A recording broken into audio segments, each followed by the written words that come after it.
நாம இன்னைக்கு பார்க்க போறது future perfect continuous yes or no questions.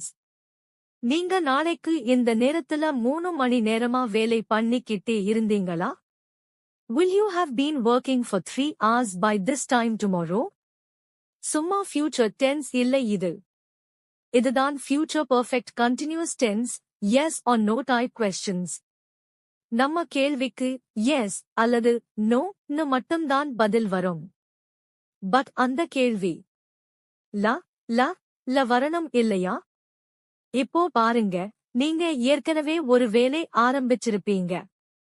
அது நீங்க ஸ்பெசிஃபிக்கு கண்டினியூ பண்ணிக்கிட்டே இருக்கீங்களா இல்லையா அப்படின்னு தான் இங்கே கேட்கிறோம். இதுக்கான ஸ்ட்ரக்சர் ரொம்ப simple. will subject have been verb ing object? இதுல will தான் future, have been தான் perfect continuous.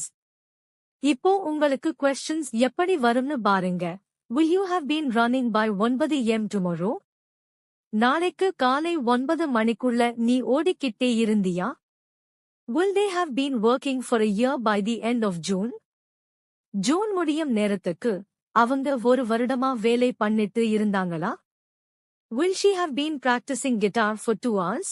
அவள் கிட்டார் 2 மணி நேரமா பிராக்டிஸ் பண்ணிட்டு இருந்தாளா? நம்மள மாதிரி போல்ட்க்கு நெகட்டிவ் இம் கண்டிப்பா தெரியணும். Will he not have been working part-time for 2 days?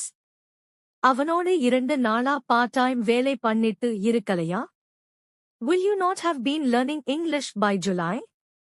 ஜூலைக்குள்ள நீ இங்கிலீஷ் கத்துக்கிட்டு இருக்கலையா? இதெல்லாம் தான் ஸ்போக்கன்ல கான்ஃபிடன்ஸுக்கு தூணா இருக்கும். நம்ம கேள்வி போல்டே இருக்கணும், கான்ஃபிடென்ட்டே இருக்கணும். கேட்குறதுலயே கிராமர் கிளாரிட்டி பார்க்கணும். அப்படின்னா என்னன்னு மட்டும் கேட்காதீங்க. Will you have been doing something worth it?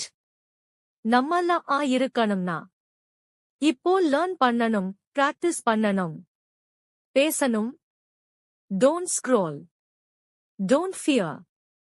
Just speak.